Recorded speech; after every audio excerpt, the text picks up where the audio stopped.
Assalamualaikum warahmatullahi wabarakatuh. Perkenalkan, nama saya Sebi Ahilman. Pak Ustadz, sedikit Sebi mau cerita. Seringkali orang hanya bertanya, kapan nikah? Kok belum nikah? Tapi gak pernah ada pertanyaan, kamu kenapa sih? Kecewa dan luka sedalam apa yang bikin kamu trauma sehingga terkesan sulit sekali didekati laki-laki? Dan beberapa di sekitar saya lihat banyak wanita tertekan dengan pertanyaan kapan menikah, sehingga mereka menikah karena dasar umur dan tertekan karena keluarga. Seringkali pada akhirnya setelah menikah dia tidak bahagia, mengalami KDRT, perselingkuhan, dan lain-lain. Bahkan tanpa orang tua dan keluarganya tahu jika anaknya mengalami luka hebat atas pernikahan yang dilandasi karena sudah umurnya, hanya demi membahagiakan keluarga dan kepuasan orang-orang di sekeliling. Kamu banyak pilih-pilih sih. Seringkali ada juga yang memberikan pertanyaan seperti itu. Pada akhirnya, ya saya jadi pemilih Pak Ustadz. Untuk apa? Untuk menempatkan bakti saya kepada laki-laki yang tepat, yang bisa membimbing saya lebih dekat lagi kepada Allah, saling menghargai dan sama-sama ingin belajar menjadi lebih baik lagi. Pertanyaan saya Pak Ustadz, laki-laki seperti apa yang perempuan harus tahu sebelum memutuskan menikah dengannya? 2. Bagaimana agar kita tahu dia jodoh kita atau bukan? 3. Bagaimana menjelaskan yang baik kepada keluarga yang sering khawatir mempertanyakan kapan nikah? Sekian dan terima kasih Pak Ustadz. Wassalamualaikum. Iya, ada beberapa hal yang harus sampaikan. 1, pernikahan bukan perlombaan. Bukan berarti yang lebih cepat lebih baik.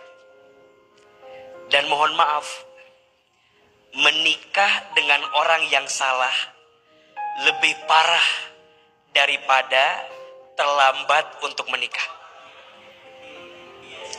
Kadang lukanya, traumanya lebih besar, lebih berat. Maka nanti dalam urusan memilih siapa yang terbaik untuk kita, setidaknya lakukan istikharah. Apa? Istikharah. Istikharah itu meminta petunjuk kepada Allah. Bagaimana caranya istikharah? 5 tahapannya.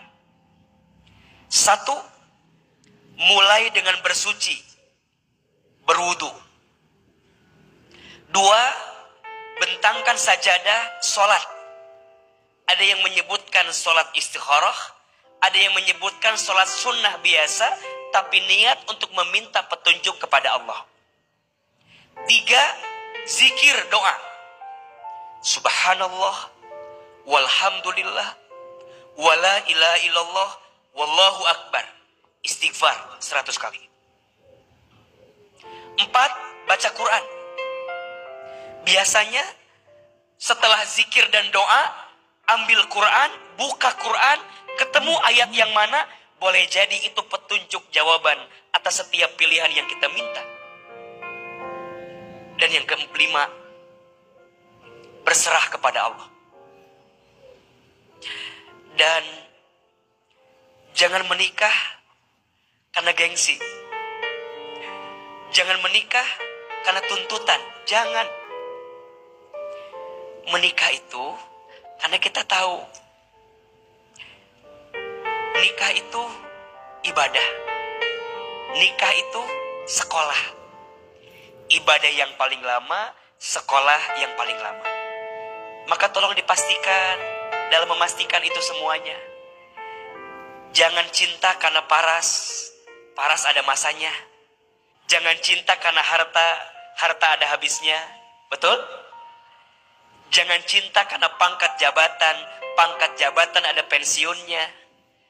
Tapi belajarlah mencintai karena kita tahu dia adalah orang yang membuat kita dekat dengan siapa? Allah. Dan ingat, kalau orang itu benar-benar takut sama Allah, rasanya dia akan takut menyakiti pasangannya. Karena menyakiti pasangan sama dengan menyakiti siapa? Allah. Kenapa harus jadi istri yang bahagia? Karena anak tidak mungkin bahagia kalau ibunya tidak bahagia. Maka saya berpesan, bunda sayang yang sudah menikah harus bahagia. Senangkan hati. Kalau bukan kita yang nyenengin hati kita, siapa lagi, betul? Dan teteh juga belajar jadi istri yang baik. Siap? Siapa istri yang baik itu?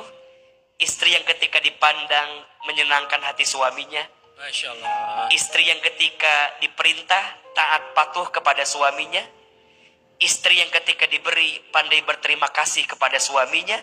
Dan istri yang ketika ditinggal mampu menjaga diri dan keluarganya. Sampai kapan kita harus memilah dan memilih siapa yang terbaik untuk kita? Sampai kita yakin bahwa bersamanya adalah kebaikan untuk kita. Dan mohon maaf ya, jangan pernah mencari yang sempurna. Karena sampai kapanpun engkau tak akan pernah bisa menemukannya. Setuju? Setuju. Cinta terbaik bukan dia yang datang karena kelebihannya. Tapi cinta terbaik dia yang siap bertahan walaupun tahu kekurangan dalam dirinya. Cinta terbaik bukan dia yang siap menunggumu di puncak. Tapi cinta terbaik dia yang siap menemanimu saat mendaki. Dan ingat, kepada semua yang ada di sini, jangan suka bertanya tentang sesuatu yang hanya Allah paling tahu jawabannya. Jangan suka nanya kapan nikah sama yang belum nikah. Jangan suka tanya kapan misi, kapan punya anak. Hanya Allah yang paling tahu jawabannya. Kita anggap itu basa-basi, tapi boleh jadi bagi orang lain itu luka hati yang tanpa kita sadari membuat hidupnya tidak menemukan kebaikan. Teh Sebi, semoga ada pelangi setelah badai yang datang. Amin, amin, amin, amin. Ada bahagia setelah tangis air mata yang pernah datang. Amin.